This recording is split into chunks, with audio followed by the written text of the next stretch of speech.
Hello everybody, welcome to a bite-sized review of this horror movie called Skinamarink. This movie came out this year between January and February. I'm not exactly sure it's exactly what day came out. But the biggest reason why I didn't give out an early review to that is that I didn't have the opportunity to watch it during that time frame. I just didn't know I just didn't know about the existence of this movie until it was already too late. It was a limited release with a limited time period and limited movie theaters. So I didn't get that chance. And also I didn't watch it immediately when it was released in Shudder because I normally open my account on Shudder on the right time, which is normally in October, in Halloween season.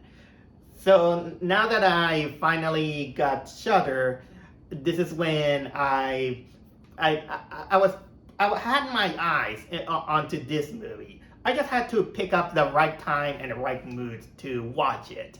Because I've been hearing a lot of things about this one. Some people kind of claim it as one of the most interesting movies that came out this year. Some even claim that it was scary. Some even claim it as it was how can I say it, different. And so I was hearing a little bit about the hype of this movie. But in order to suppress any expectations that I had with it, I skip any review, trailer, or any article that had to do with this movie. I just kept it almost in reservation that I will watch it once I get the right mood and Shudder. So the time finally came out. I've got the mood to watch it. I turn off the lights in my room, and I gotta say, this movie is probably the most experimental filmmaking I have seen this year. But here's the key word: it is experimental in the way that it is shot, and it has an interest in cinematography. But still, an experimental movie always has the risk of having good results or bad results. Well, the key word is experimental. Anything can happen. So how did this movie go for me? I gotta say that whether this movie is good or bad, I think that it does its job well done as an experiment. There are some things that didn't work, at least for me. But if the movie wanted to achieve some kind of atmospheric kind of fear, it did its work well. Although it does it a little bit too well to the point that it then trips on its foot and kind of gets lost into its own narration. I'll get to that now that I'm gonna dissect this movie for what it is. So, what the story is about? The movie takes place in 1995. It's about these two children, age between 5 or 3 years old, very little children. They wake up in the middle of the night to find out that the parents are gone. The windows and the door are missing. They can't get out of the house. Everything is dark. They have very limited lighting. Some articles in the house are disappearing. So naturally, the kids are scared. So in order to find some solace, they just decided to wait some answers on the living room, and they put on some public domain cartoons to keep them entertained. Little that they know, apparently there is some entity watching them and kind of whispering some scary thoughts. And that's basically all you have to know about the story, in which it in which it is the type of story that is very linked to how the movie was filmed, which this is honestly more important than, well, the story itself. Well, they put more importance on the cinematography more than the story. Why?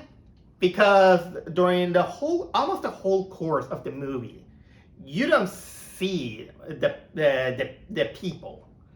You only see, well, the body of the children. Very, and I mean very rarely, you see faces or a head, but you don't see anything. The only thing that you watch for the most part of the movie is just a shot of the walls, the ceilings, an object, and nothing else. It's almost like the objects are the main stars than the kids themselves. Uh, uh, and you might kind of thinking that, oh my God, this is just like just watching paint dry.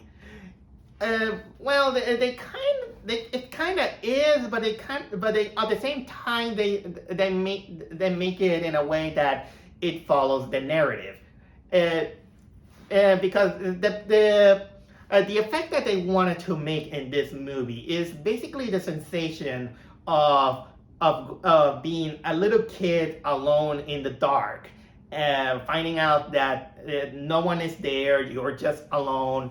And honestly, this is actually a creepy thing.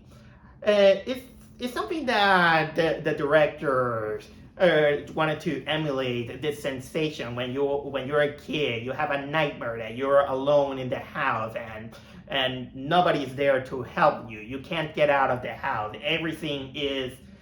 The darkness is basically the only thing that that surrounds you, and things gets worse when there's an apparent monster looking at you. It's a nightmarish thing, and I gotta be honest that this is something that I do remember as a kid. Who doesn't remember just being kind of like a 5-year-old kid, just waking up in the middle of the dark and where everything is quiet.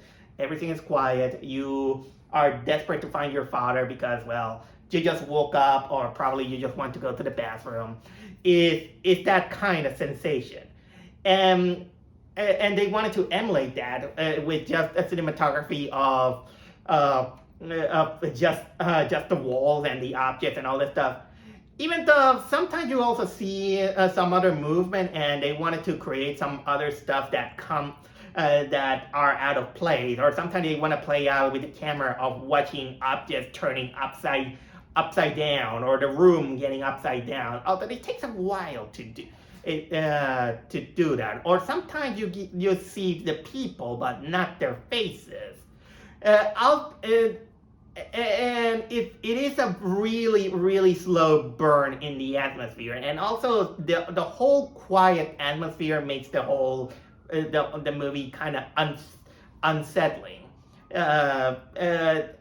which it works in some times, but sometimes you get a little bit annoyed because I counted like 4 jump scares, which basically is when the movie decides to amp up it wanted to make a jump scare out of the jump scare, and it doesn't help that a noise comes out that it kind of sounds like a microphone feedback. Although the imagery, some of the imagery, it is indeed kind of like disturbing, and as the movie kind of progresses, it becomes more eerie and eerie. And also it doesn't help that 2 things. The movie is a little bit too quiet on the dialogue. That sometimes mostly the children just talking in whispers, or you see whispering, and you can tell that the whispering is so inaudible that they needed subtitles to help out understand what is going on. And also to make the movie having a little bit of a scary flavor, the usage of colors, they decided to go really old school, kind of like an 80s or early 90s style of cinematography, almost similar like the original Black Christmas, and having this technicolors, and also you see the graininess on the film, which kind of it kind of emphasizes the ambience of it. And again, all this kind of works, and honestly, it makes me feel, it made the movie feel very eerie. And kind of, funnily enough, for most part of the movie, my only solace was watching the public domain cartoon and trying to guess out what cartoon is what. And you know what? It may sound like I am overpraising this movie, but there are some things that this is where kind of like the movie kind of falters, in which, for one, it's the length of the movie. It's 100 minutes movie, and honestly, because of the cinematography, in which you only see, well, the walls are just objects in order to bring out the mood, the fad gets a little bit old too fast. Now I can see why people just begins to say that maybe it could have worked out as a short film, kind of like 30 minutes or so. I will half agree and half disagree, because a short movie will make the experience a little kind of like it goes too fast.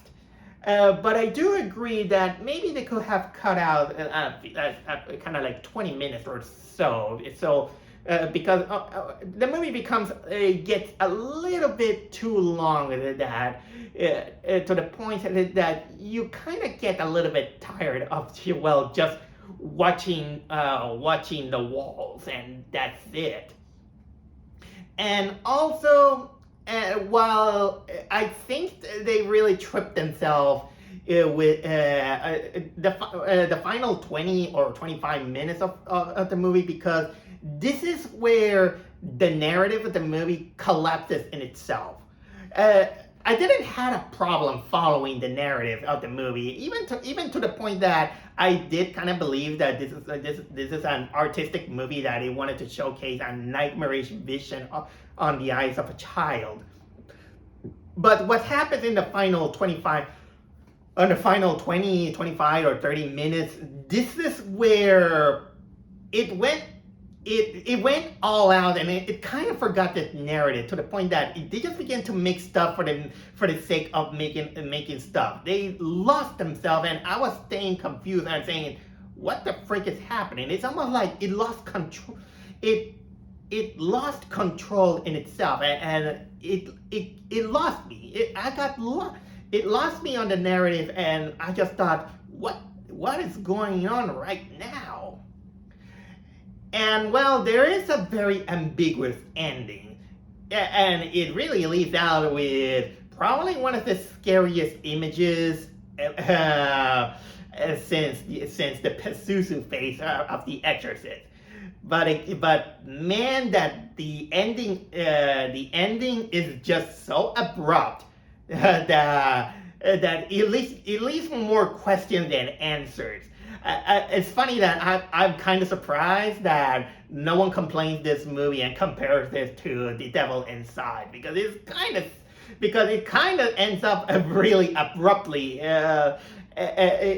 a somber way, which again it kind of makes me question if this movie was supposed to be very it wanted to go that way.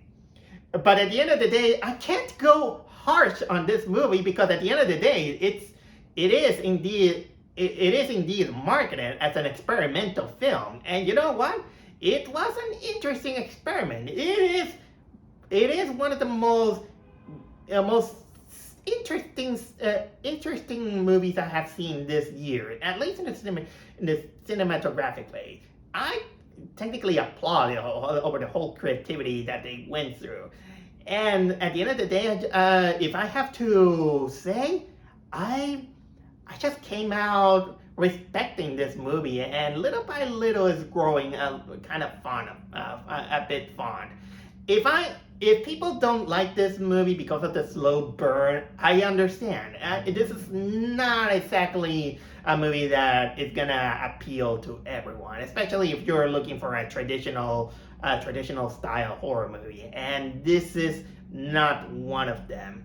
I might say that that in order to have a little bit of enjoyment or understanding of this movie, you have to put the pretentious switch on your head and, well, just watch what it is. It's basically just an art school film movie about it. So I think that's all I have to say about Skinamarink. This is kind of getting too much of a bite size.